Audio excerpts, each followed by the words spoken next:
Do the 5 cheetah that Scott spent so much time with, do they hunt ostriches? I've not seen them hunt ostriches. They would. Absolutely they would. It's going to be really interesting now to watch them and see what they do, simply because we have a situation now where their main prey that we've been with is the wildebeest, and they're gone. So it's going to be fascinating to see if they do switch to something like ostrich. There we have some elephants. Good grief, our cup doth run over, David. Look at them. You can almost see the whole of an elephant. Do you see that?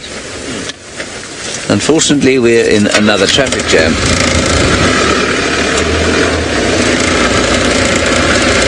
There we go. Sorry, David, I know that it's a havoc with your levelling. But there we have, obviously, some elephants. And a number of guests dressed in tablecloths. Are we going to look at the elephants? No, I was talking about those ones there. See, those ones are a bit closer. See? Ah, yes. There they are. Let's have a look. Yes, there they are. There we go. Now, normally, if you are in film, what you would do is you take a wide and then you would get some close-ups. But because these elephants are walking away from us, we've decided we're not going to get a close-up, but Tristan will.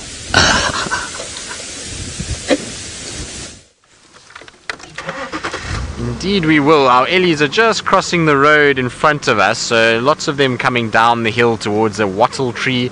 So we're just going to come and sit right here, and we've had the most crazy encounter just now. There was a female elephant. She must have been feeding all of about 20 centimeters from our left-hand door, so she was right next to us, and she was having a really good feed and was super relaxed. It was really cool. You can see here comes another female coming down towards us. Hello, good morning. How are you? Yes, I'm well, thank you as well.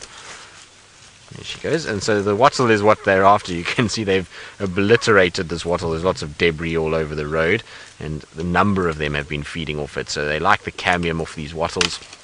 And there's been, I don't know, 4 or 5 elephants that have been slowly but surely dismantling this tree as we've been sitting here. But like I said just now, we had this female. She was really so close. It was amazing. And she kind of walked all the way to us and just sat there feeding, and she didn't really was not perturbed in any way by our presence. It was very cool to see.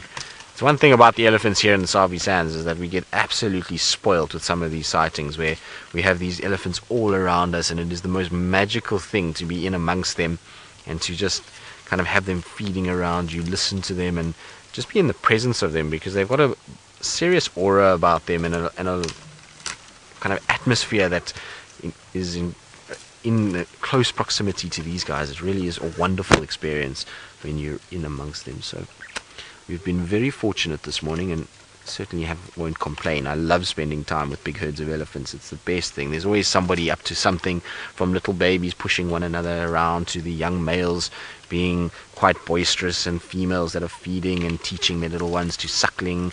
It's all kinds of things are happening when you're in amongst a herd. You can see why the trunk is such an important part of an elephant's life. Look at how high it's able to reach.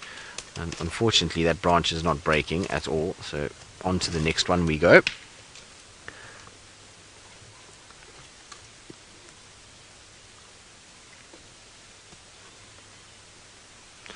Noel, you're asking if the baby elephants lack a lot of muscle strength.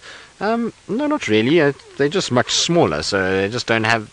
Oh, the trunks themselves. Okay, thanks, Megan. Sorry, I missed that part. But the trunks, I suppose, yes, they do lack strength. It will get stronger as they get older. The muscles get larger and bigger, and so as they get older, it does get stronger. But it's not so much that they lack muscle strength in the trunk when they're young. It's that they just really don't know how to use it. It's so many muscles to control that it takes a while to learn how to control this trunk, and that's why their feeding behavior in the first 2 years is very difficult for them, and that's why they suckle. It's a lot of muscles at the end of the day. Remember that as humans, it takes us a long time to be able to control our bodies effectively, and we get stronger with age, and it's the same with the elephants. As the trunk will get stronger and the muscles will develop, but it's also a way of mastering that trunk takes a bit of time. So it's got more muscles in it than our entire body does. So for them to actually learn how to use it effectively in 2 years is Very, very impressive. Why are you chasing that one away? There's one that just chased another one for some reason. I don't know why. Just went running off into the bush. Sometimes elephants do things that just can't be explained. I can tell you though that our wattle trees have taken an absolute pounding today because they're now getting stuck into another one.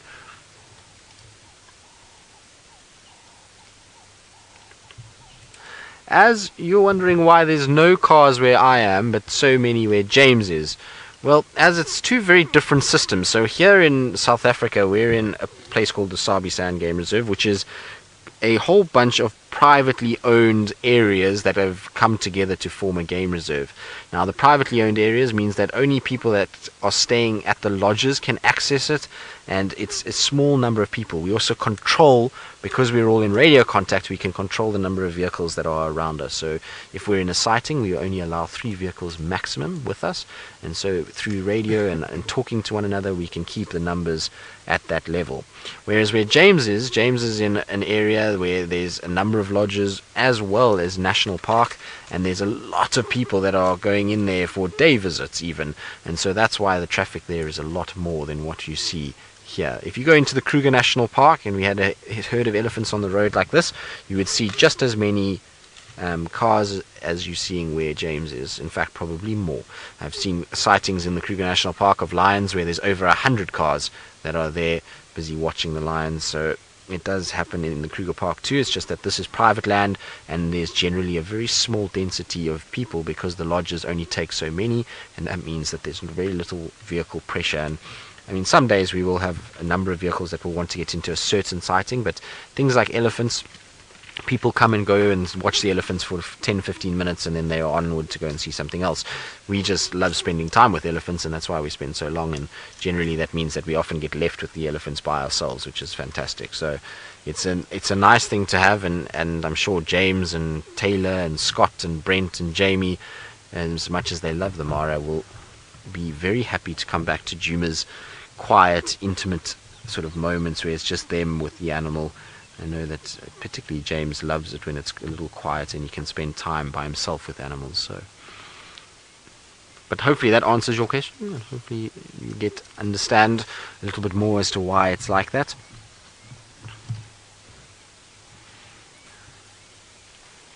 There must be very few things in this world as relaxing as sitting with a herd of elephants feeding, or even just sitting with a herd of elephants. I know some people are absolutely petrified of them and they really get quite nervous around elephants, but when you actually just sort of relax a little bit and just take it in, and particularly a herd like this where there has been absolutely no sign of any bother about us, they have not worried about us for 1 second, and you can be in amongst them, just kind of watch them going about their business. It is really the most peaceful, relaxing thing, and a wonderful way to spend a Sunday morning.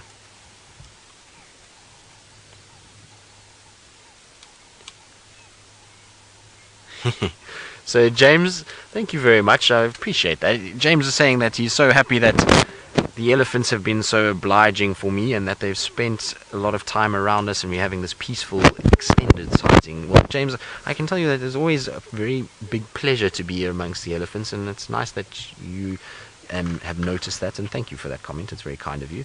So I hope that you guys all are enjoying it too. There's something about being with the Ailey's. I know we often say that and it's difficult sometimes to translate that, but I mean, Seb agrees with me. We often, especially with Seb, I've had some of my most memorable elephant sightings with him, and we love spending lots of time. I know Seb loves filming the Ellies because they do lots, and they don't just sit around and do nothing. They're constantly moving. There's lots of different subjects to look at, and it's just intriguing to watch the social dynamics and the intelligence of these animals and enjoy sort of long sightings with them. And that's the thing, we were talking about it yesterday with Hosanna, is that, you know, if you don't spend long periods with animals, your chance of seeing interesting behavior and watching them and learning about them diminishes with the amount of time that you spend. So if you're spending 2 minutes, you're not going to see much with that animal, but if you're willing to sit through the slightly more down sections, if you want to call it that, or periods of inactivity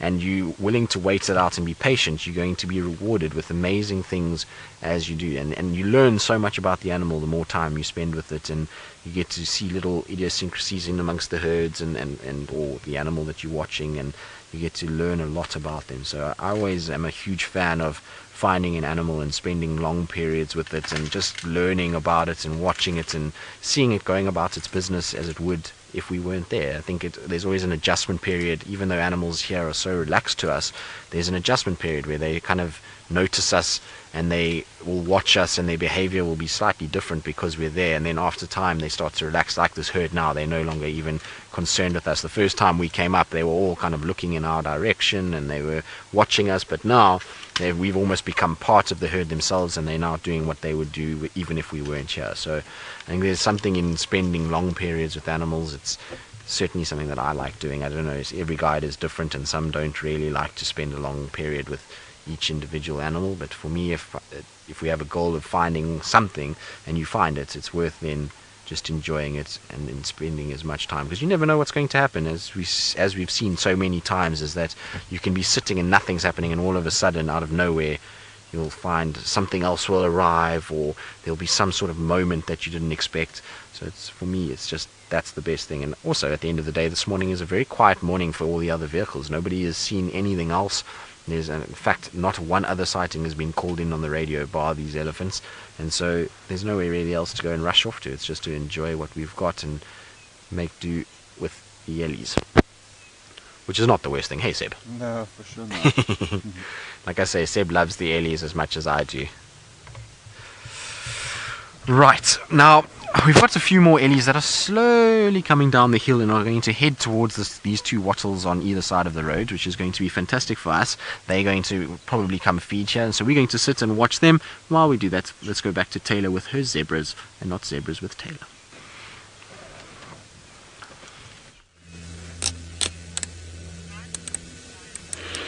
So we're still sitting with our zebra, pondering about what they're going to do, but they seem to just be very thirsty zebra. I don't think that they're going to cross, and it's very nerve-wracking for them to go all the way down. So a couple have gone down, they had a quick drink, and then they panicked and they ran back up again.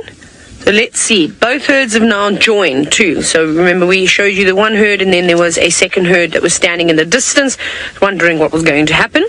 Well, they all came together. And I don't know why they want to drink here, though. It's such a steep surface. Back where we were, we actually went through the herd and moved about 50 meters away from them. And there's another sort of drinking point, quite steep to get down, but then it's quite flat and open at the bottom.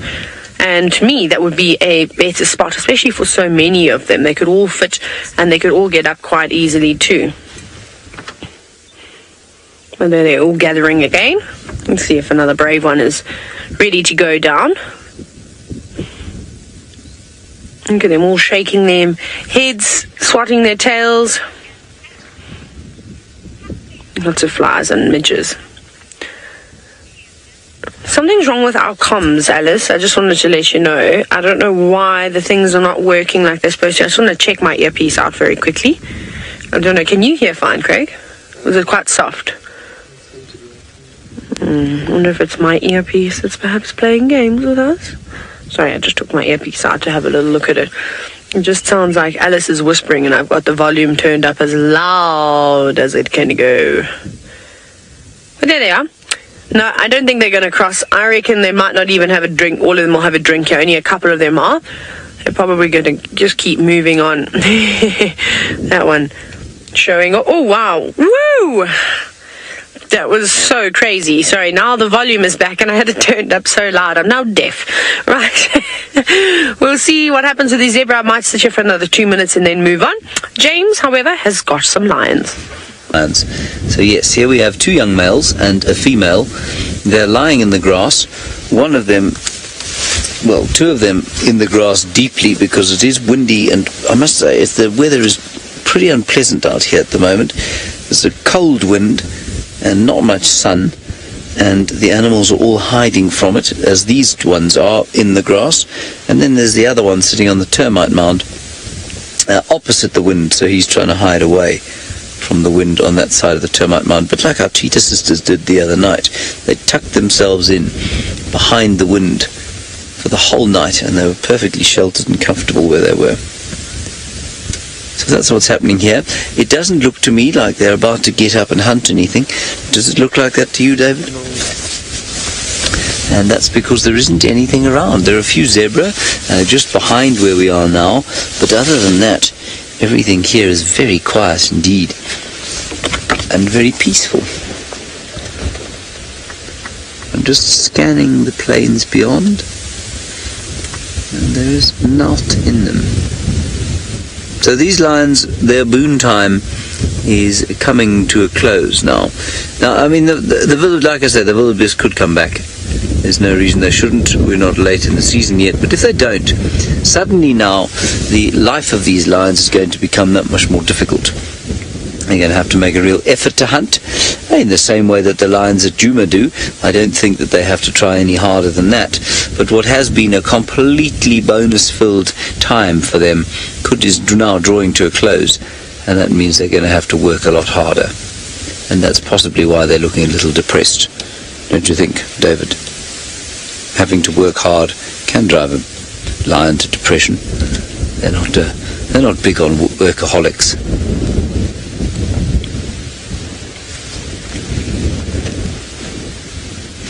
And Anna-Marie, you want to know if this is the sausage pride? No, it's not. It's most certainly not. It's two young males and a female. I suspect they are from the Egyptian goose pride. We're very close to them, to their little pan, and so I think that they're probably elements of the Egyptian goose pride, the rest of which could be around here somewhere. We were on our way to the salt lick to see if we couldn't find that pride and just see what was going on there, see if there were any animals around that way, when we spotted this vehicle off the road. And now we have these lions. But they're definitely not members of the salt lick pride.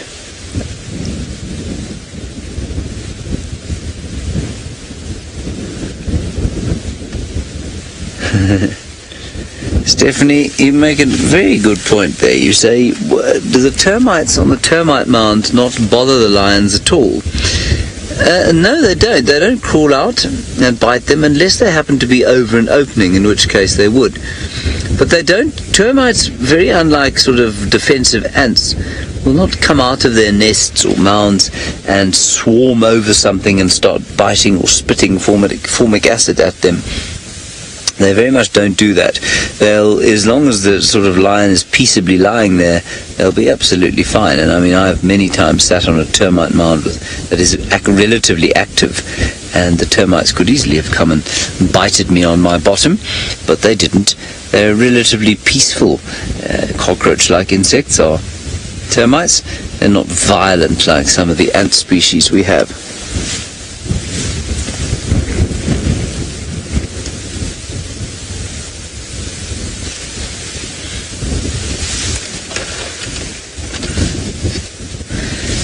James, you're wondering if it started to rain or storm, would they try and find some cover? James, yes, I think they would. They would go and find a tree to lie underneath. They might go and find a bush to lie underneath. But, you know, it's funny. We as human beings, of course, one of our sole desires in life is to stay warm and in shelter. And it's, of course, because we are not covered in a great deal of fur. Well, some of us covered in a bit more fur than others, but nothing like a lion has. And these animals kind of just accept it. They're not used to being dry and warm and in a consistent indoor temperature. And so they're just used to it. And in much the same way that people who grew up without, not without shelter necessarily, but in areas that where there are extremes of climate and they don't have the luxuries of insulation and air conditioning, etc., people who've grown up like that have a much higher tolerance for being wet or being cold or being hot. And I think it's the same for these animals. I just think they have a much higher tolerance than we do.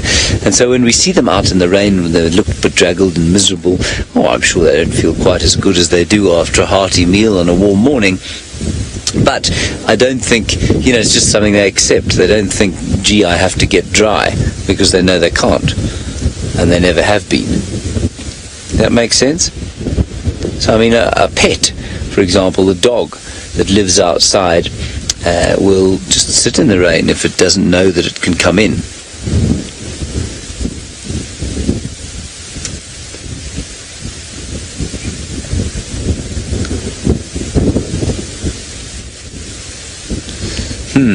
Now, Debbie, this is an interesting one. You say, would lions stray into another lion pride's territory? What you've seen, my dear? Topi coming straight towards us.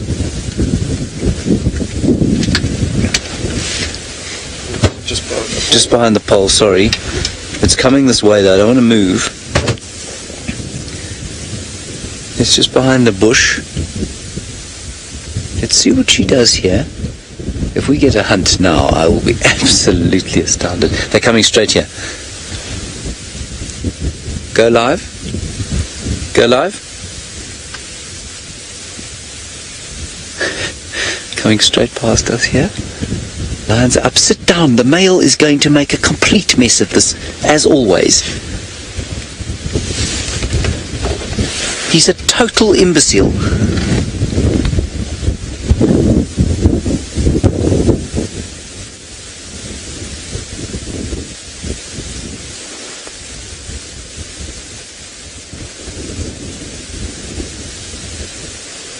I'm just waiting, everybody. They're coming, just jogging past, and I don't think that there's going to be a hunt here. No, there might. No, there isn't. The topi have seen the lions now, and the male, they are. There is nothing more useless than a young male lion. They're clueless, they bungle about, they don't know how to hunt, they ruin all the hunts, they just irritate all the females in the pride. Obviously when they're big males then they know what they're about, but they're at that kind of awkward teenager phase where they just don't know what they're doing. Oh, that's hilarious.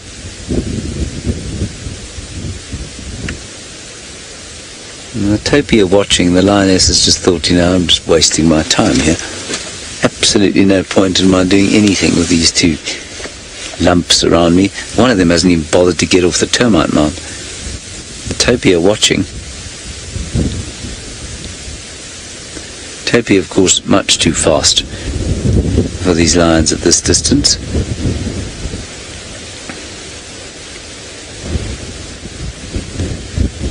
That could have been very exciting, but for the male, I think she would almost certainly have tried to have a go in the absence of the idiot standing up right in front of him.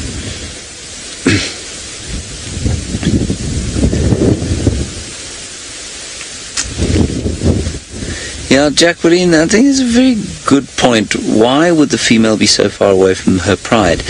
Jacqueline, it's most likely that they're part of the same pride. They could even be part of the same litter. These could be her brothers. And she has just picked up on how to hunt a lot more quickly than her siblings have. And that does happen. I mean, the males take a long time to learn to hunt, and it's only through necessity, when they are kicked out of the pride, that they truly learn to be effective hunters. Topi's still relatively close by, and the lions are still watching. I just want to quickly go through Debbie's question about whether lions will go out of their territories in order to hunt. Debbie, the answer is really not no. If they're desperate, they will, yes. These males will become nomadic fairly soon, in which case they will by default be in other lions' territories. But lions' territories are defined by the amount of prey that there is in an area. And so the size of a lion's territory really is, is almost solely described by the distribution of prey. So the more sparse the prey is, the bigger the territory is, and so there's no need for lions to stray out of their territories in order to catch food. There's no point in having a territory if there is no food. Alrighty, well, I'm going to sit here and see how this unfolds. I don't think much is going to happen. It's quite interesting to watch, so let's head across now to Tristan and his elephants.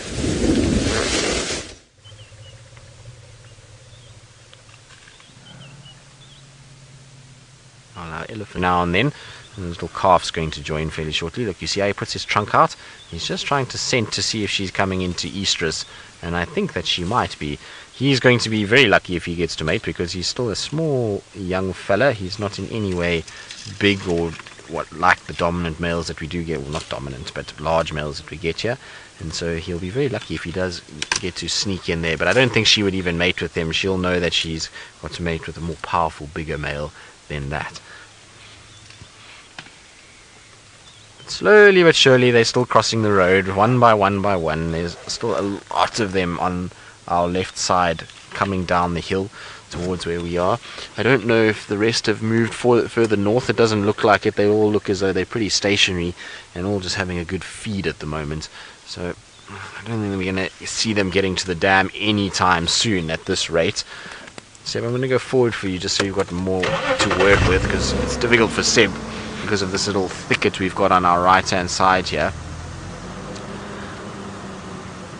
Let's see, if we stop here they might stay. No, the bull's causing a bit of an issue. He's going in amongst them, and that's making the rest of them get a little bit weary. You'll find the females don't really like the bulls that close. They like to have a bit of space between them and the males, so when he moves everybody else will move.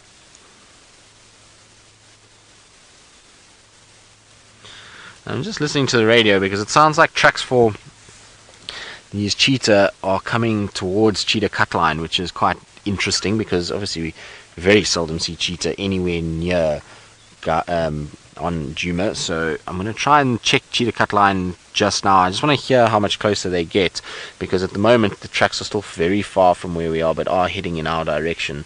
It'll be very exciting because it sounds like tracks for that female with the 3 cubs heading in this direction, and then also there's tracks for a young male heading this way, which who knows where that cheetah comes from as well. So we're going to have a little look around and see. You never know, maybe we get lucky with that.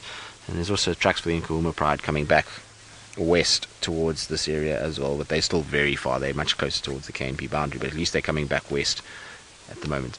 Seb, can I ask you to show this little moth here, because it's a very interesting, beautiful moth that is on our dashboard, and I don't know where it came from because it wasn't there earlier, but you can just see over here is a moth that is joined us. So it's not only about the big animals, but we do have these beautiful small creatures that join us from time to time as well. Look at the camouflage on that. Can you imagine if that moth is sitting on a branch somewhere, how difficult it would be to get to see that? Maybe that's how we've got it, is when we were driving around we maybe disturbed a branch somewhere and it just fell down onto the actual dashboard itself. But beautiful markings. There's even little kind of flecks of gold in there in places, and perfect camouflage. What moth it is, I have no idea, to be honest. It's not one of the moths I recognize, and that's why it's interesting. I'm not 100% sure which moth it is. We'll have to try and start getting our insect knowledge up and running again. It's amazing what we forget. I was talking to Seb about it last night. We have this kind of winter set of knowledge and summer set of knowledge. Oh, what's going on? Look at the little one running around. What's wrong? You can see Mom coming to the rescue quickly. What's going on? Maybe the little one just got a fright. It realized Mom wasn't so close and went like this. There were 2 earlier that had the crazies, and they were running around like absolute hooligans. They were everywhere. They were chasing each other, pushing each other around. It really was quite funny to watch. And I love when baby elephants get playful like that, because it's just absolute joy that they have, and they seem as though they're like little kids. They're just nothing to worry in the world. It's all about fun and having a good time.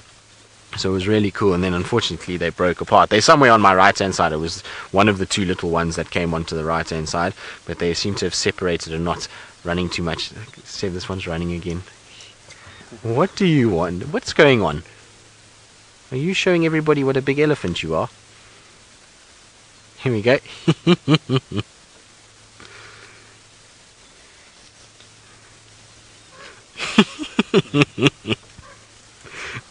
Where are you going? Oh, a little handshake quickly, a little greeting.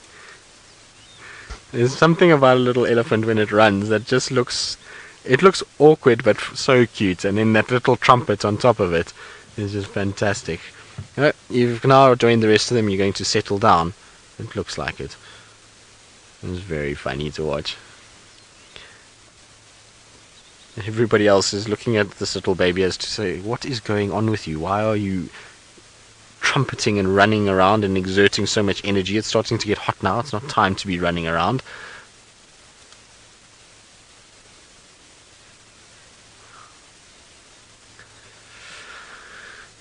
Right. Now our Ellies seem to all be kind of taking it very easy again. There's really no intent to move too much at the moment. Everybody's quite relaxed and still feeding. So I think from rather sedate elephants, let's go back to James with his sedate lions.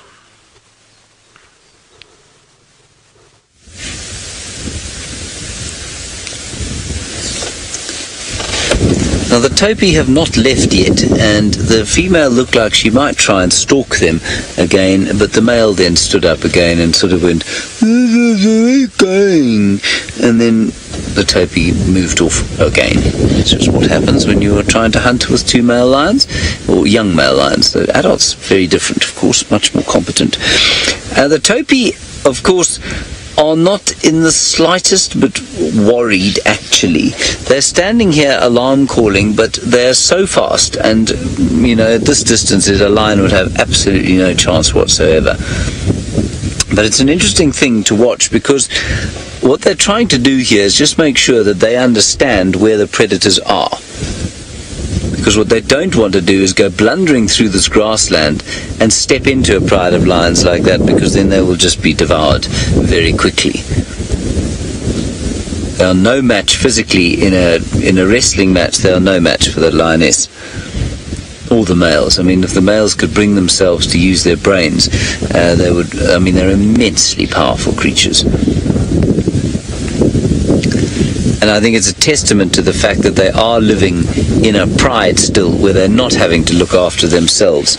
I think their reaction to the topi's arrival is a great testament to the fact that they're basically scavengers at the moment. They're not hunters yet. They will have to be. Probably within the next 6 months or so, they will have to become hunters, and the kind of behavior we saw earlier will disappear. Sometimes you see big males doing that, but it's normally when they're really full and they're marking territory, then they really don't mind who sees them. But this kind of mournful termite mound lying, looking at the topi thinking, why are they shining at us, man? Is just so typical of a young male, possibly young male mammal, definitely a young male lion, but I've known many human beings like that. I think I was exactly the same. You just kind of flop about the place until you become more of a man, I guess, or more of a male lion. So there's so many similarities between humans of this age and lions of the same sorts of age. Langston, you're wondering how far and how fast topi can run. We think that topi can probably hit a speed of about 80 kilometers per hour. That's about 50 miles per hour, and they can keep going for a long time. They're not migrators like the wildebeest are, but they would be able to run for a few kilometers. Maybe not at that top speed, but they can certainly run at a few kilometers, or for a few kilometers at almost that speed.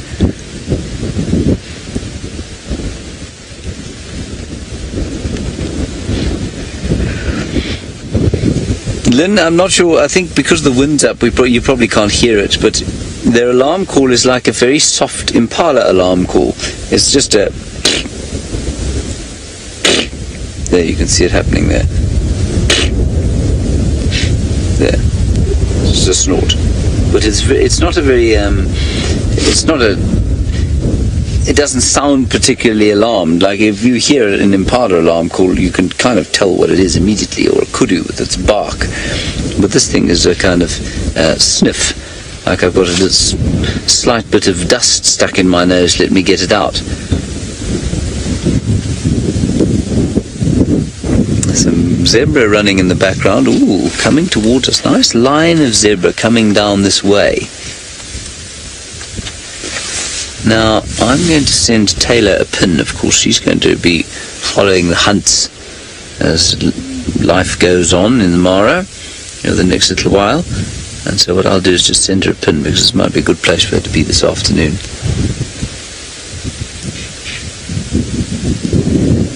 There you can see the zebra coming.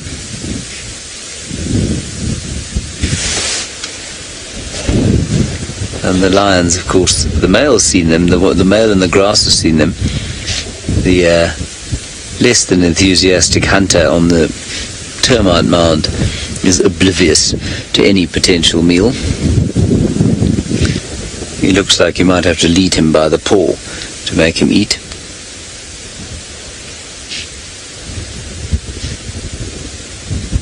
Now, I'm sure many of you are being sort of scandalized by my shameful talk of male lions and the way I have been, and I know that I've got myself into trouble various times of my career here by casting aspersions on the characters of lions when they've been sleeping or when they've been sort of incompetently hunting. I don't mean any insult, just let me make that clear. I just think it's so fascinating to see how their characters develop and how, I mean, if they wouldn't become what they are if they didn't go through this stage, same as human beings. When teenagers lurk about the place, not doing not very much except going to the bread basket or bread bin every so often to make themselves a piece of toast, then leaving their mess around the place, is exactly the kind of stage that these young males are in. Right, well, we'll sit here for a few more minutes and see if something does develop, if the zebra don't come down this way. While we do that, Taylor, I believe, would like to tell you what she is doing, what she's about, and in this wind I would be interested to know if those blonde locks of hers do resemble those of the grey-crowned crane.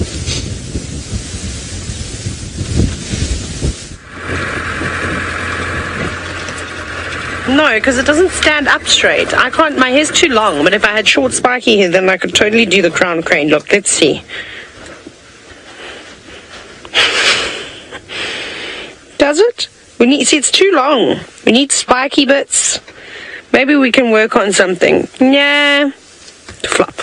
So to shake it out now. Shake it out, shake it out. Okay, let's carry on driving, not being ridiculous. So no, my hair does not resemble a crown crane.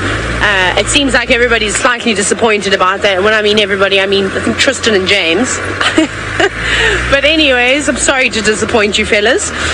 We're just bumbling about at the moment. We're looking for cats, of course. We've driven through a beautiful open area. Well, everywhere's an open area here, most of them. And searching for cheetah, leopard or lion, but we have not found either cheetah, leopard or lion. So we're going to go back towards the area where the sausage pride like to hang around. I just don't understand where they disappeared from yesterday where we left them, because they sat down and they went to sleep under a Balanites tree, and I just couldn't figure out. I went back to their old spots where I have found them before, back across the road, and nothing. But maybe they moved around quite a bit last night, so we'll head back into their favorite spots and have a squiz around there. So I've been thinking about our warthog situation that we saw earlier. I wonder if it just wasn't a little bit chilly, because I can't imagine that was a female. The one on the other one was definitely a female, and that one looked like a boar. It had big tusks like a boar. It had warts like a boar. No, yes, maybe it's just... And it's also not breeding season at the moment. They've already mated. Some of the warthogs are already having their piglets, so perhaps there's just no pent-up testosterone. I don't know. That's what I'm going to go with. But we do often see animals out here, females that have a large quantity of testosterone, lionesses that have manes, chicken ones behind me, or what else were we talking about, Craig? I've forgotten. What other animals were we chatting about that has lots of testosterone? Craig's also trying to think. We can't think. We've forgotten everything that we were talking about earlier. Now, a question from Fuzzman Sparkles. What is my favorite bird so far in the Mara? I love the crown cranes. They're so cool. I love the secretary birds. They've always been my favorite, but let's choose one that I haven't seen before. I haven't had a good enough sighting of the superb starlings to make them my favorite, and I am a fan of the starlings. I love the Cape Glossy starling back in South Africa. Maybe seeing the Blake, I'm saying stepson's name, not the Blake-chested snake eagles, the black-chested snake eagles. They're beautiful. We had a quick view of one the other day. I don't know, Fuzzman Sparkles, I don't think I have a favorite one just yet, and I'm still trying to add to my list. I've hardly seen any of the birds, in fact, so give me another week or so, and I'm going to try and do a bit more birding as we go about, and then I shall present you with an answer. But for now, I haven't spent enough time with one of the birds. Alright, so we're going to keep searching. We're probably going to jump off into some of these roads that head towards the escarpment and head on the way back. I suspect there's a sausage tree riders somewhere amongst here along this long grass. Tristan has moved on from his spotted cat, possibly because it was fast asleep. Let's go see what else he's got on them. I don't know. Now I can't remember what I was going to say. Let's just go to Tristan. I wonder what cat I saw that Taylor is referring to, because I don't remember seeing a cat this morning. Since I called her a zebra, I suppose fair is fair. But we have indeed left our elephants. They were still very stationary in the same area, just feeding and taking it easy.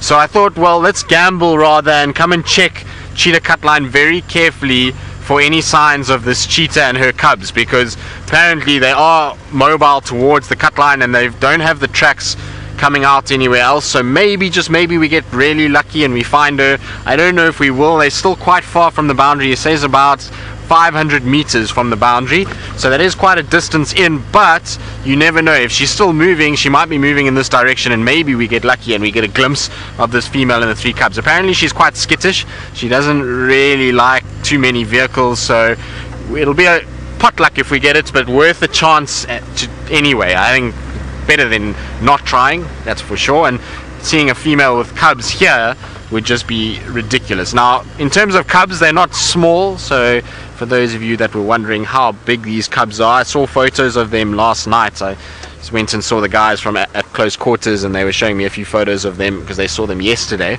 and they're quite big already. So they're about, I would say, I think about maybe 8 months old, 6 to 8 months old, so really quite big. They're not as fluffy and tiny as they can be, but nonetheless, we will not sneeze at an opportunity to see a cheetah. For us, it's so uncommon at the moment. Now that we don't go into cheetah plains, we don't see cheetah at all. So it would be really, really special if we got to see not only 1, but 4, which would be really quite something. So worth a gamble and worth checking and just seeing nicely. Now, other news on the Nkuhuma Pride, apparently they then turned south and they've gone into Nkoro. So what they're doing down there, I'm not quite sure. Maybe there was a herd of buffalo or something that they trailed into that area, but it's very unusual. The Nkuhuma Pride going that side is quite strange. I don't know why they would have headed that way. But anyway, it's interesting nonetheless, and hopefully we'll find out why they went there. I would imagine it was because they were hunting some sort of prey animal that side. I heard there was a herd of buffalo around Cheetah Plains and Nets and Koro area, so maybe that's why they headed in that direction. But talking of lions, let's go back to James Henry with his lions and see if they've decided to wake up.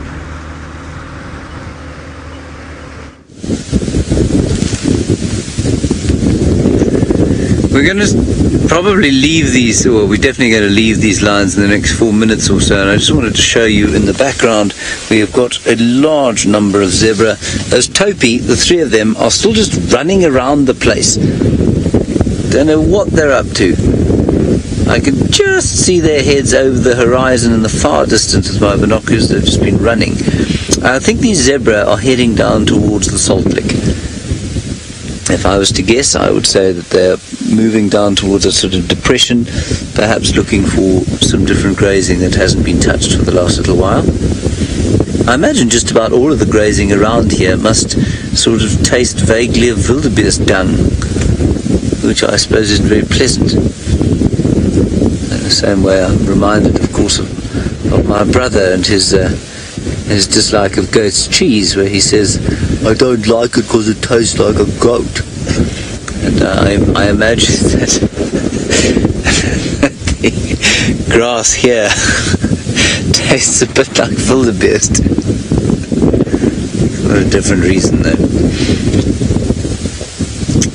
Sorry, I had to share that with you. It just reminded me, and I started to laugh quietly to myself.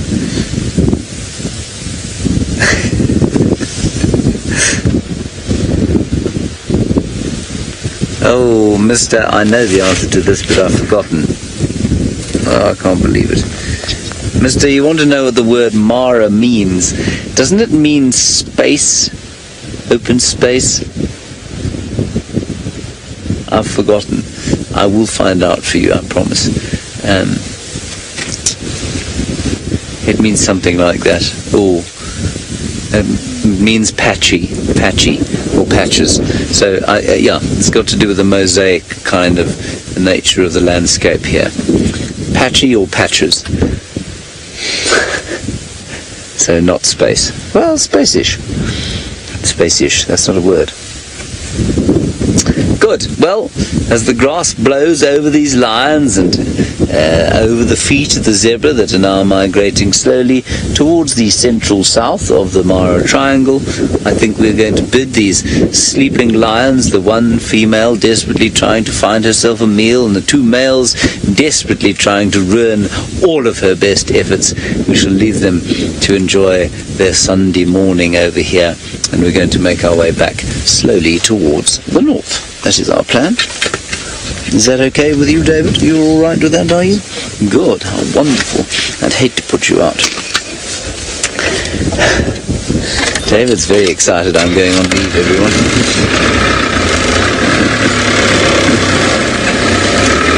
Alrighty, as I get out of here, let's go back to Tristan, who I believe is driving about the place on Djuma. I am James, I'm driving and I'm seeking spotted beauties, sleek spotted beauties that is, that might potentially be in this general vicinity, so that's what we're looking for. No sign as yet. We're heading northwards towards Buffelshoek boundary because it's somewhere just south of Buffelshoek boundary if I can get my kind of bearings right, and according to the map that I've got of Torchwood, it's roughly where it should be. But I believe, Paula, you were wondering about medical assistance. So while I'm kind of looking around and just driving and bumbling about, and how we get medical assistance out here, well, we're very fortunate in the Sabi Sands that there is a company that is on call 24 hours a day with a paramedic that is based here in the Sabi Sands, and so you just phone them and they'll come quickly out, and they're based in the center of the Sabi Sands, so it takes them about 40 minutes at the most to get here. Sometimes they can get you in between 15 and 20, and if it's really life-threatening, they will send a helicopter out. So that gives you an idea of the kind of level of what they do. But all of us also do first aid training, so we have a first aid kit on the vehicle that we can be able to just stabilize somebody if we can, or at least help them in some way, and then the paramedics will come, and either they'll then airlift or they will drive you out to the nearest hospitals if it's not as serious. So I'm just checking very carefully on this junction just to see if there isn't tracks with these cheetah, but I don't see anything. The cheetah track is a really nice track to look at. It's long, it's elongated, so it's not easy to confuse it with anything else. So you really kind of, once you've seen cheetah tracks once or twice, to confuse them is very difficult. They're something that stands out. They're much longer than what you would see from lion or leopard, and sleeker, so it's not a difficult track to find, and particularly if there's 4 of them, it should be a lot easier to see.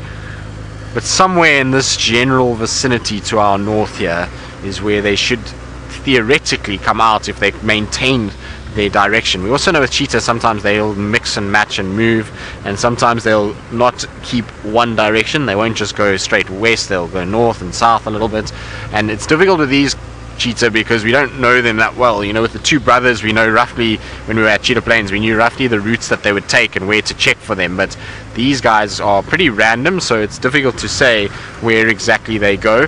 Also, I believe yesterday the male cheetah that they saw is not part of the 2 males. It's a young male cheetah apparently, that came out from Inept through Chitwa and then into Torchwood. So I'm not sure where that individual comes from and who it is, but nonetheless it's interesting.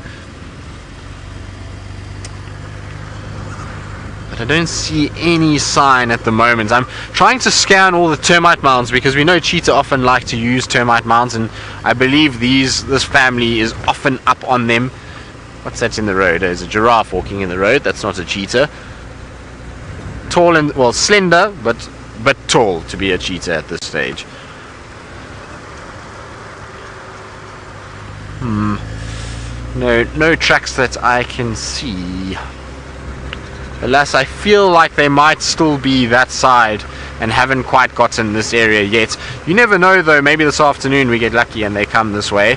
It wouldn't surprise me at all if that cheetah did just kind of cross over and through. And there comes our giraffe. You'll see the giraffe coming out into the road. Now I believe a lot of you are excited about the possibility of us seeing these 4 unknown cheetah, and it is a very exciting thing. So I'm really hoping that they'll come this way. Like I said, the other side of it is a little bit difficult with them because they're a little bit shy and a bit nervous. It's tough for the guys to track them because they don't really want to go on foot and chase them in any way. We want to try and relax them as much as possible to the vehicles, and so it's better just to try and drive around and keep driving until we actually get some more sign of them.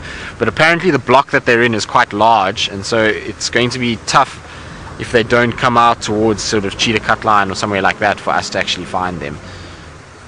But this is our same group of giraffe we saw earlier this morning. They've covered quite a bit of ground, so they've gone past Buffelshoek Dam and they've obviously fed their way along, but they've covered a fair distance, far more distance than what our elephants have covered, that's for sure. But that's the young male, and then the rest of them are in the background as well. You can hear a couple of the oxpeckers making a bit of a noise. Oh, and that.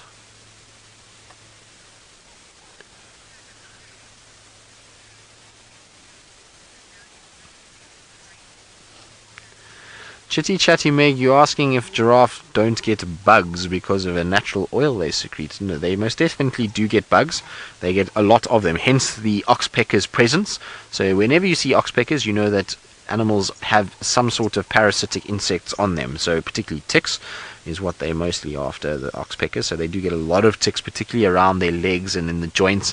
They're in a bit of an awkward shape, so for them to groom off ticks is very difficult. So they rely heavily on those oxpeckers. They also get mange from time to time, so they will get the mites of mange.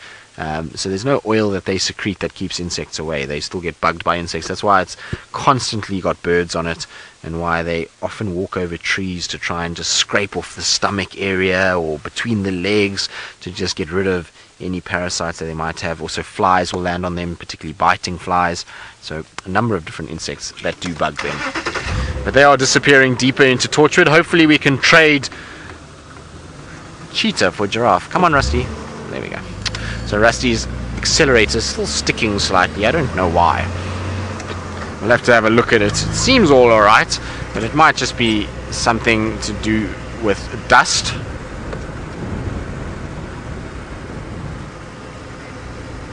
Lindia, you wondering why the giraffe and the other animals are not afraid of us? Well, it's quite simple actually. It's just that we are not in any way hurting them or trying to do anything to them, so they've become used to us. They've used to the fact that we're around, and we're not, like I say, chasing or hunting or stealing food from them or hurting them. So it's much like you know, a dog in a way, that it gets used to the presence that we are, and that we're not a threat, and so that's why they're not worried about us. But what I wanted to show you as well, we're here, is just to give you an idea of sizes of tracks, which is quite nice. Just let me reposition slightly so it's going to be easier for Seb. There we go. So I'm going to show you the tracks. We've just seen the giraffe, so I'm going to show you the tracks of the giraffe versus a track of a lioness. So these are the Angama Pride's tracks when they crossed into Torchwood, not yesterday I think it was, or the day before. But basically we've got tracks for the lions coming across in all of these are tracks for the lions. So, but I want to circle this section over here and then get my shadow out. But what you've got on the left hand side is the track for the giraffe. So you can see if I put my hand in there, this giraffe track is longer than what my hand is, and it's got the split hoof with the mound of soil. Here on the right hand side is the lioness track. So there's the toe over there, 1, 2, 3, 4 toes, and then the back pad with the 3 lobes coming this way. So you can see the lioness track would probably fit, I would say, if we had to draw a line across the giraffe track, it would be somewhere in that general vicinity. So you can see how much longer the giraffe track is. Now the giraffe track is much fresher. You can see the soil is far more compacted than what we see on the lions. So it's not that the lions were chasing this giraffe or looking for this giraffe. These lions were just crossing into Torchwood just on a sort of territorial patrol at the time. But it's nice just to see the two tracks together, because it's not that often that we see the lions and giraffe tracks in the same place. But no cheetah tracks, that's for sure. I was hoping this is where we would find them coming in, because this is the little fire break before Buffelshoek cut line. So I was hoping that this is where we would find some tracks for these cheetah, but no sign whatsoever. So I think unfortunately they're still in Torchwood.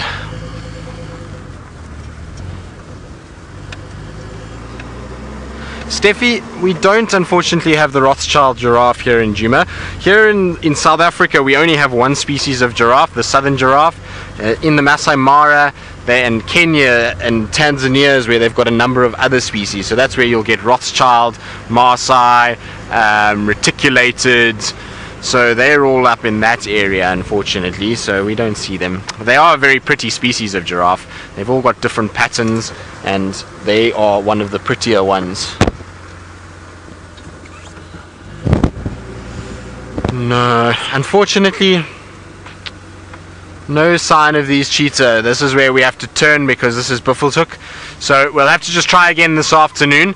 Maybe we get lucky this afternoon to come out. No, they're still on Torchwood, maybe in that big rock that's coming towards this area. But I'm hoping that they're going to come towards that fire break now that it's been burnt, and maybe they'll lie up there this afternoon. We'll find them on one of those termite mounds. That would be a really special treat. So it's something to look forward to this afternoon, and a challenge that we can set ourselves. But I think now that we've kind of checked there and there's nothing, let's go back towards Buffelshoek Dam in case the Ellies have started to arrive back at the dam. I don't think they'll be there, but you never know. It's gotten warmer, and so maybe it's worthwhile just checking. What a beautiful day it is again. It's another perfect spring day. The sky is clear and blue, and the sun is out. It really is very pleasant. We've had such amazing weather the last few days. Now I believe Taylor McCurdy has found some predators of her own, so let's go across and see what they are.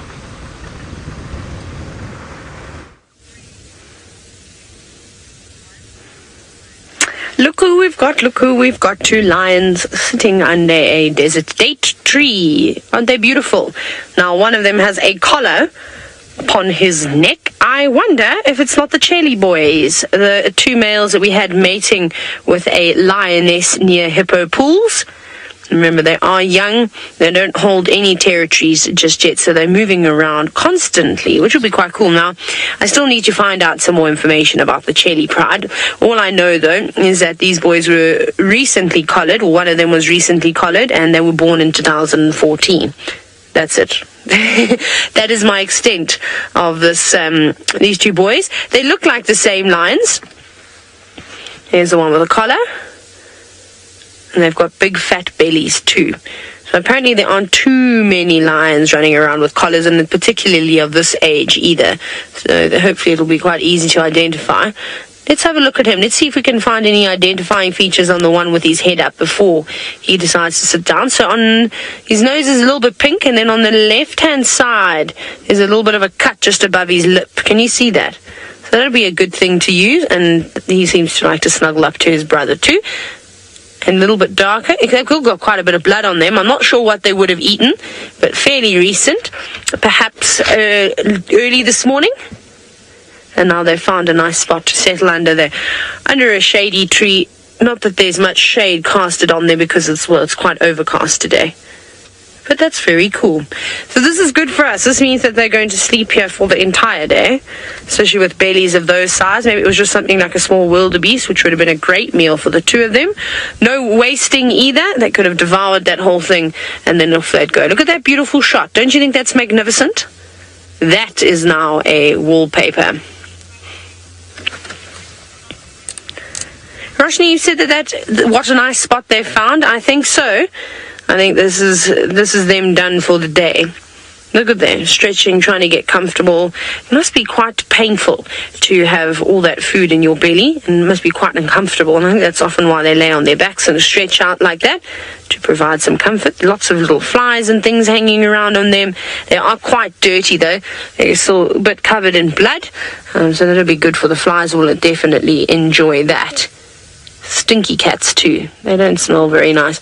I noticed that the lions in the Mara definitely have a heavy stench to them, where I often would say in the Sabi sand I couldn't really smell the lions unless they'd been feasting on a rotten carcass. Then you can smell them. But here, when you're downwind of them, you can clearly smell them. So it's not a very pleasant smell.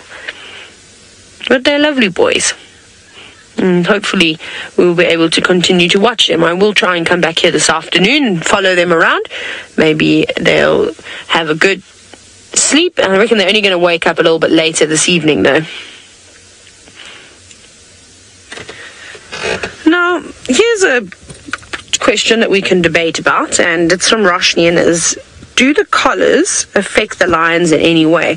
I don't necessarily think so. They are nice and loose around their neck, and they will get checked regularly as well. So I don't think that it necessarily has a negative effect on these cats. They still go and hunt, they still mate, they fight with one another. It doesn't seem to inhibit them whatsoever, and you can see he's quite happy to just sleep as well. You probably find it takes a little bit of getting used to, but like anything, if you wear a watch for the first time, you notice that it's there for the first week, and then, well, after that you completely forget, and sometimes you jump in the shower and forget to take it off because it just becomes a part of your body.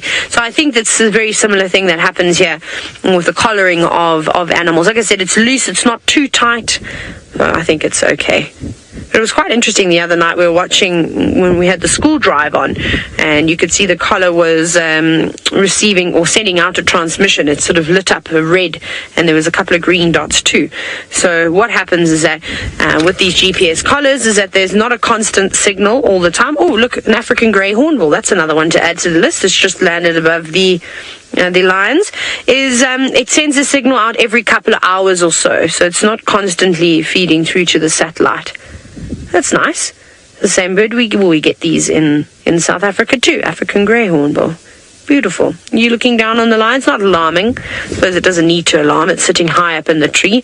The lions, also with full bellies like that, and of their age, wouldn't be too interested in going for a hornbill. It'd be a bit of a waste of time, I reckon. Oh, look at you putting on a show. Rochelle, no, I don't know how to answer this one.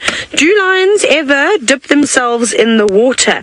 I haven't. Oh, there we go. Something got that attention. Obviously, they realized the bird was sitting above them, and that got them a little bit excited. I haven't really seen it. I don't think lions like to bathe like that. They're not normally too fond of water. They will cross rivers when they have to.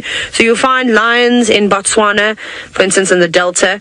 They are very much sort of equipped to moving through water. They're just so used to it. They're born in being introduced to water, basically, whereas, say, the lions in South Africa, it'll be slightly different. They don't like the water too much. But then again, if you go down to the southern sands, or Sabi sand, where you have the Sabi River and the Sand River, the lions will often go back and forth and swim across it. Southern pride, known to swim across the water quite a bit, especially the Sabi River. So to clean themselves, I think they rely on just grooming themselves and grooming one another, but I've never seen them dip themselves in water. I have seen lions laying, and we've seen this with leopards too, laying close to a water's edge and on a muddy area, and I think that's to keep themselves cool, because obviously that mud is nice and cool. Whether they'd want to lay in the water, I'm not so sure. But there's lots of food around for them, maybe for tonight, if they would get up and decide to go hunting again. There's zebra in the distance, there's buffalo behind us, you won't be able to see them. There's coq's hartebeest and topi all scattered out on this grassy area. So there's a variety for them to choose from.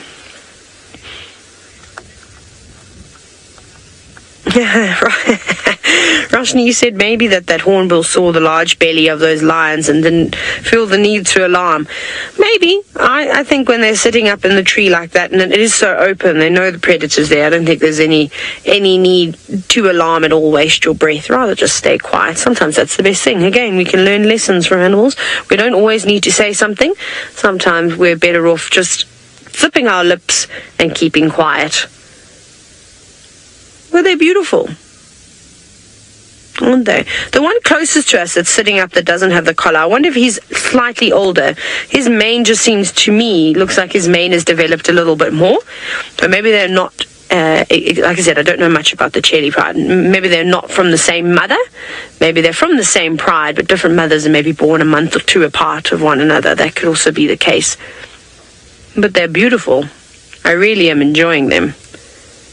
I think they're going to grow into lovely lions, but they need to be careful because there are lots of big males around here. In this area where we are, could find the triangle boys, and those are not small lions. There's 4 of them, and they would not be impressed at all to see these 2 youngsters around here. Hey, that one was looking up at the hornbill. It's just hanging about at the moment. Flop back down again. Hey, it's just sitting on the right-hand side. Are you looking for fruit to eat in that tree, birdie? Or some insects? They've got quite a varied diet, the hornbills. Or maybe maybe it's nesting in there. Maybe there's a hole in the side of the tree that we just can't see. Because it's spending quite a bit of time there. Isn't that lovely? I just love the views here.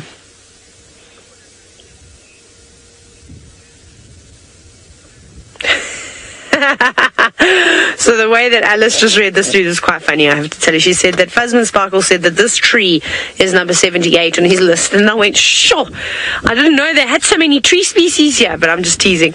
It wasn't, it was actually the bird. So congratulations. That's good news for you. What are you doing, Hornbill? You're being very entertaining. I love the way it's jumping backwards off of the tree just about, and then using the wind to sort of hover a little bit and then landing. It's looking for food. It's pecking insects, I suspect, off the branches. See how it keeps turning its head? So maybe there's termites or something going up this tree, or ants or little beetles. Like I said, they've got a varied diet though, so they eat a number of different things. Let's see, flying again. See, yeah, definitely. Here we go. Here we go. Yeah, I got something. I don't know what it got though. An insect of some sort. Well done, Hornbill. Lions below, and you're getting a meal that must be very exciting for you. What stories you could tell when you go home to your wife and kids. I wonder if it's going to be very hot today. It seems to be a little bit on the chilly side. I had to put my scarf back on even though I took it off at one point. Hey boys, you're tired. Yeah, they need a break now. They've obviously been hard at work. Oh, maybe they didn't even kill something on their own. They could have scavenged something too. That's also a possibility. They could have stolen something from some lions. We know the sausage tree pride hang around here. They could have scavenged something from hyenas. That wouldn't surprise me either. So there's endless possibilities as to how these lions came across their meal. Should we give them the benefit of the doubt and say that they were just great hunters and they managed to take an animal down? Ellie, you said that they look so sweet with their little manes. I better not say that too loudly because I don't think these young boys would like to see that. Sweet and cute is definitely not what they're trying to look like. They want to be fierce and, well, yeah, just fierce, I suppose. But no, I don't get that from them. They do look cute and cuddly, and especially the way that they behave with one another. They're quite affectionate towards each other, which is nice to see. Remember when we had that sighting? Was it yesterday, correct? Not yesterday, the day before. And they were cuddling up. It was quite nice. But here they sit. So I've made myself a marker so that I can come back here a little bit later at some point and hopefully spend a bit of time with them. I don't think we'll come here straight away. I reckon we'll maybe come back a little bit later in the sunset safari. So it seems as though the sun, however, is poking its head out in South Africa, and Tristan is looking oh so wonderful and catching a tan. We are. It's not just poking out, it is raining down with fury at this stage. The last few days it's been we will nickname the sun Spike, because that's what it feels like. You're being spiked by its rays. And after the winter, it's amazing how your body gets used to cooler temperatures, and then when the warmer temperatures come, you know, this is a cool day in summer, but today it feels a lot warmer than, you know, it has been. So it's sort of exasperated by the fact that we have had winter. But Sabi Sands is quiet at the moment. There's not very much going on. There's very little on the radio. Nobody's talking. Hyena Den is not active, so there goes that idea. But what I think I will do is just slowly meander my way, maybe towards Twin Dams. Nobody's found any tracks for Hosanna, even though I know people have been past that area, which I find very odd. I'm sure there must be tracks for him somewhere going south. I would be very surprised if he didn't go anywhere but south, but no one's actually called them in, so it might be worth just checking there. Unfortunately, our Ellies weren't at Buffelshoek Dam. We checked around there. They're still very far away. They're still close to Hippo Pools, Drakensberg side, so that's a long way from the dam. And I would imagine they'll only meander their way there around lunchtime, would be probably when they get there, now that they're not moving so quickly. But I remember last night, actually, I had a crazy sighting, and I wanted to tell all of you about it, and I forgot completely this morning, and I just reminded myself as I was driving on Yala Road South, because I was looking in all these big, beautiful jackalberries, and it reminded me of owls. So last night I went to go and see the friends that I have that are leading these photographic trips, and I got there, and at dinner we had been hearing this grey go-away bird calling and making an alarm call, and I said to Seb, I wonder if there's not a predator around. I was being hopeful and thought maybe a leopard. But anyway, I go and see my friends at Gallagher, and they just near the pan there, and this grey go-away bird is going crazy outside. So I thought, well, let me go and have a little look. And as we walked outside, out came this grey go-away bird flying and alarm calling at a rapid rate, and behind it was this owl. So it looked like either a spotted eagle owl or a Varro's eagle owl, one of those two. It was difficult to see because it happened so quickly, but the bird came in and it basically smashed into this grey go-away bird right in front of us, and then they went barreling into the window of one of the rooms, into the glass of one of the rooms, and both of them kind of got a fright. The go-away bird and the owl separated, and they both then flew off in different directions. The go-away bird ended up going inside the room, and the owl off onto the right to a branch, and the poor go-away bird looked as though it had had the worst afternoon ever, which I suppose it had, or evening should I say. So it was just the most insane thing to see this owl chasing this go-away bird at night. It was the weirdest thing, but really awesome to see. But as it turned out, both of them ended up going their separate ways. I don't know if eventually the owl got the go-away bird, but it seemed as though everything kind of separated and nothing actually ended up happening. So it was a crazy experience though. It was madness. I don't know if I've ever seen anything quite like it before. Poor go-away bird. I felt sorry for it.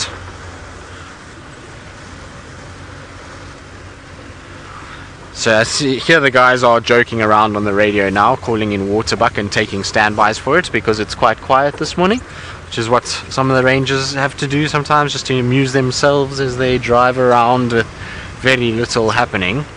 Luckily we have all of you guys, and that keeps us on our toes with all your questions and things like that, so that's always nice.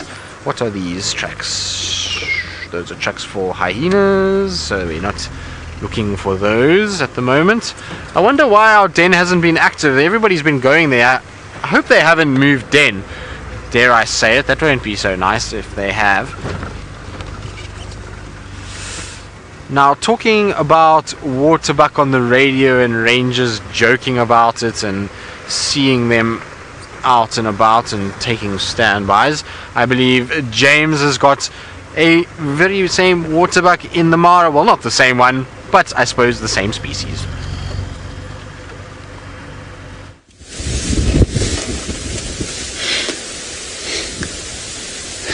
Right, here we are with some Waterbuck. You can see we're much closer to the escarpment from the time we were before when you last saw us. And what we have is a number of Defassa Waterbuck, some zebra, and of course some beef. You see the beef, David? They're the big black ones. Yes. Are they in the way of the pole? Oh, yes. Can you see them there?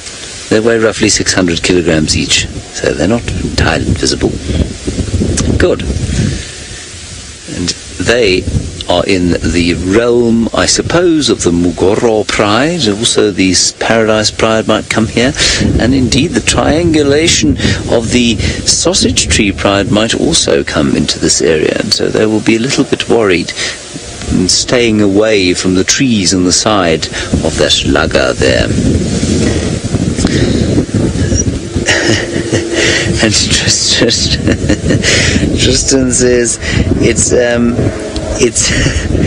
so quiet at Djuma that somebody's just called in a waterbuck on the radio. Well, it's not been hugely action-filled this side, but as always in the Mara, there is, without question, always, I'm using the word always, much to always, to there's always something nice to look at, is what I meant. Yes. Look how shocked that Defasa Waterbuck is by my performance today. Absolutely scandalized. Just staring at me with utter contempt as it chews its cud. Yeah, I know, I'm sorry. I'll do better next time, but you know, it's been a long run. No excuse, he says. One of them can't even bring herself to look at me. She's just staring into the middle distance, saying to her friend, I wish he'd go away. Well, don't worry, I will be soon.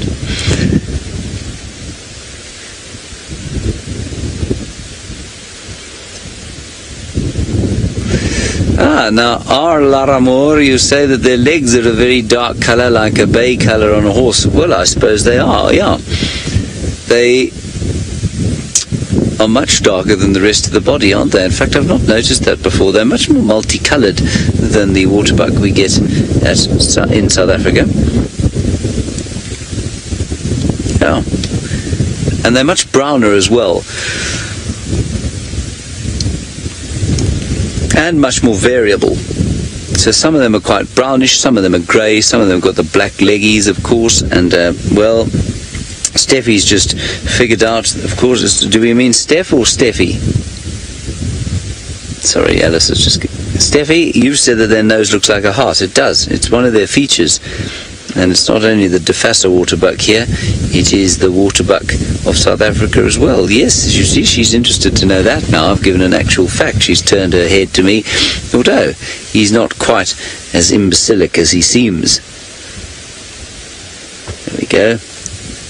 Very nice. You see, we're getting used to each other, that rather grumpy waterbuck cow and I. The youngster wants nothing to do with me either.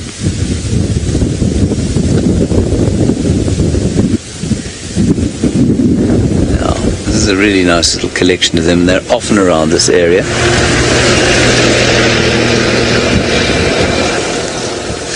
Fiona, I've wondered this myself quite often, and I think they do. I think they get used to it. They only, whether they are always right or left chewers, I don't know.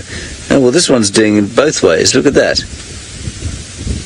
Largely to the right, her right, and our left, but that one was definitely only going to her right and our left. Yes, going the other way. There. He's only chewing one way.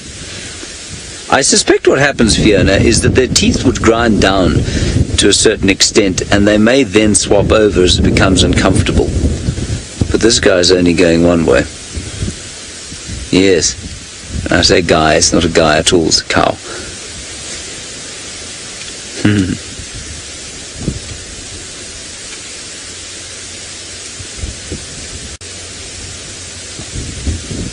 Sweet. Alrighty, let's move on from here. I need to head myself up to the top of the hill before too long, as I have a plane to catch.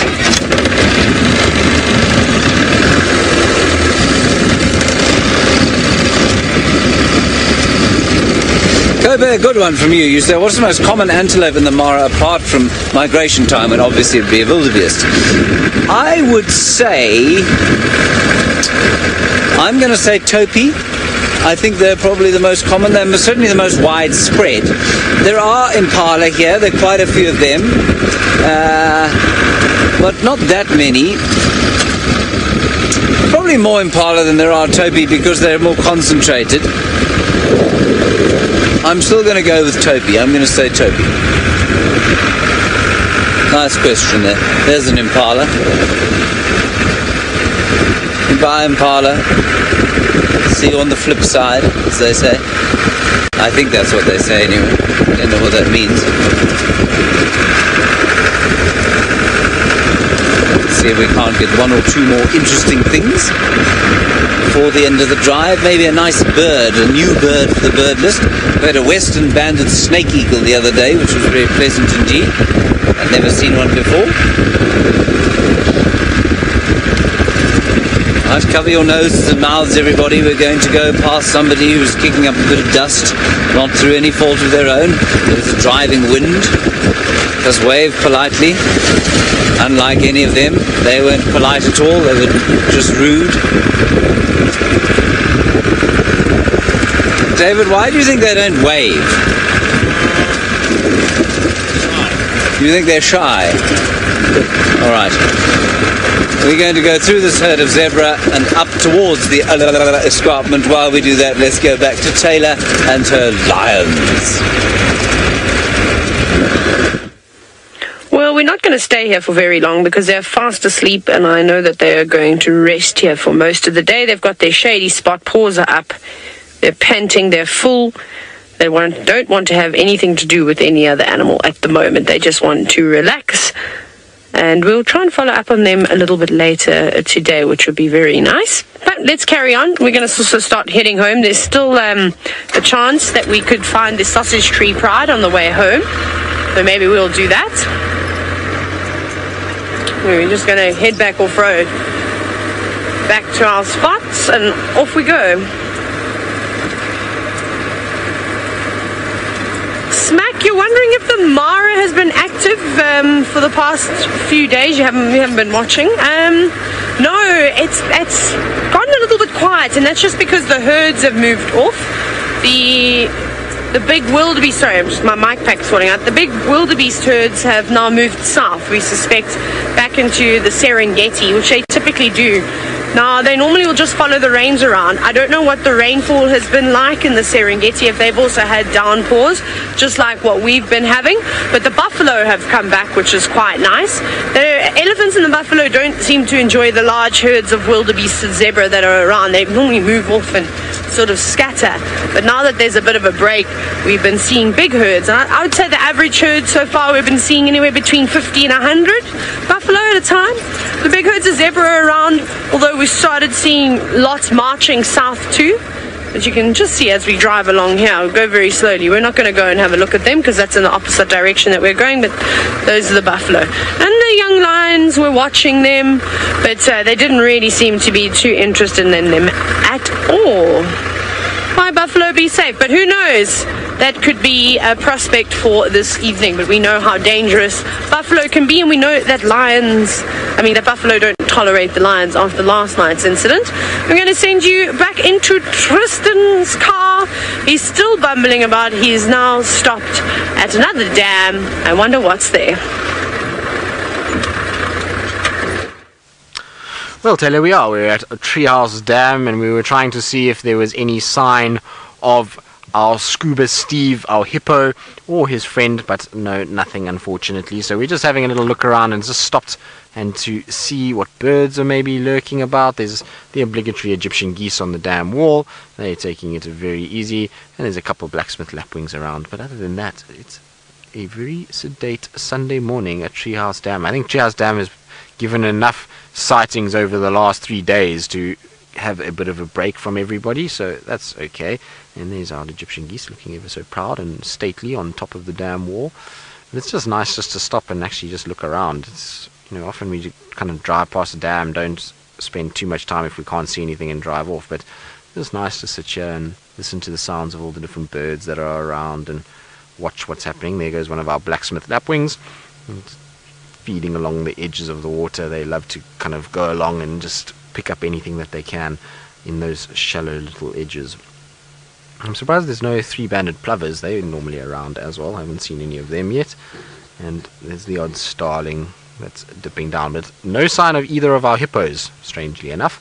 Seems as though both of them have disappeared. Wonder if maybe one of them's at Twin Dams. We haven't been to Twin Dams this morning. Maybe one went that way and another one went somewhere else. It's still very pretty. Dry though. You can see Treehouse Dam is drying by the second.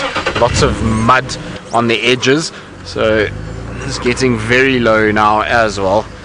Hopefully we will get rain soon.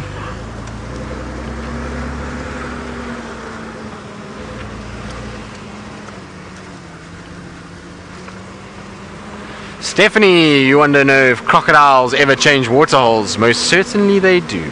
So the one at Chitwa Dam, no, because Chitwa Dam never really gets that low and there's always food there for it.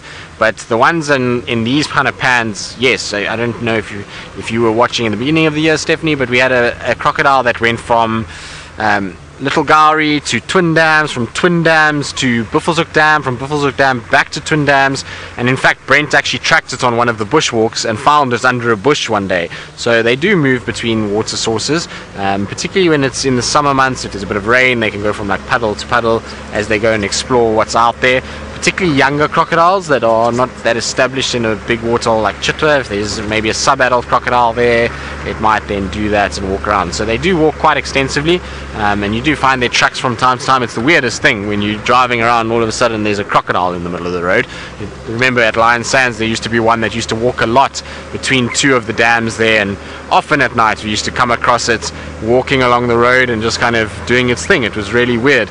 And I remember the one day we were driving along and there was a crocodile that had been walking on a boundary close to the Sabi river, and a big crocodile. It was massive tracks, massive belly scales as it had walked, and all of a sudden you could see there was this massive commotion in the road, and we went and had a look at all the tracks, and the Southern Pride had obviously found that crocodile and we're trying to go after it because there was all this kind of thrashing around. You could see where the crocodile was swinging, trying to defend itself, where the lions were running around it. There was a bit of blood as well there. It was really quite something to see. So I think the lions gave that poor crocodile a very hard time that evening, but it seems as though all has ended well because we found the Southern Pride but no sign of the crocodile anywhere. So, and they weren't exactly full or with blood on them, so they must have just kind of tormented the poor crocodile, and then they both went their separate ways. What tracks are these? Hold on.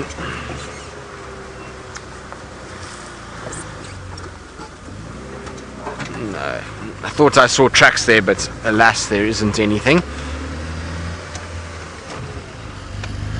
Strange though, we definitely heard a leopard calling last night, but I can't seem to find any actual sign of it. I wonder if it maybe was on Twin Dams. It's the only road I haven't really driven, but nothing around Treehouse here, nothing that I saw on Philemon's.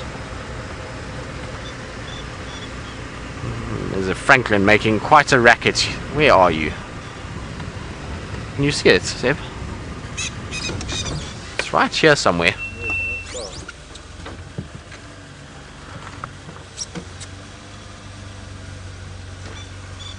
So there's one further away and one right here that is calling to each other. Amazing though, you can't see it at all. I can't see it. But it's right next to us. So it's a crested francolin that's calling. But I don't see it. I can't see it at all. Can you, Seb? No, he's somewhere I think in here. Like, just shows you the camouflage of these birds. Somewhere in this little grassy section is a francolin making a lot of racket. Is it not at the base of that fallen tree? Somewhere. Somewhere there. Unless the grass has now got a voice. what's the left of that? No, there it is. I can see it. It's coming out on the right hand side of that fallen over tree. There it is. So there's just behind the tall, there to the right a little bit. Where? So it's got me on the There. this one. There we go. So just behind that, there should be walking. Where are you now? I saw you there walking. It's a crested francolin that's calling somewhere in that general vicinity. It's just behind the tree itself.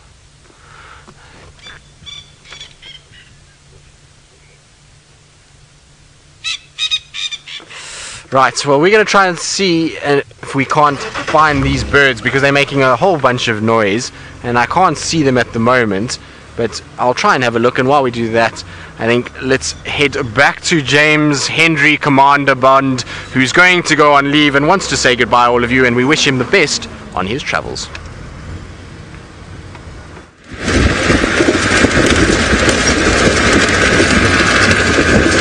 Well, here we are again. I almost said hello everybody. I wanted to do it again, but then I remembered that I shouldn't.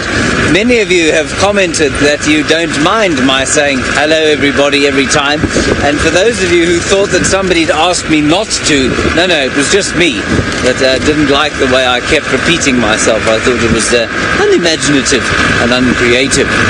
Anyway, we have 80 seconds left of this particular work cycle, this particular safari. Only 60 seconds left now to find you an interesting creature other than my waffling self. What I was hoping to do is to get off this main road, which we shall do over here. Is this the road? No, that's more a two-track through the mud. Anyway, we may just have to end here. Let's try and find a relatively level piece of ground. There we go.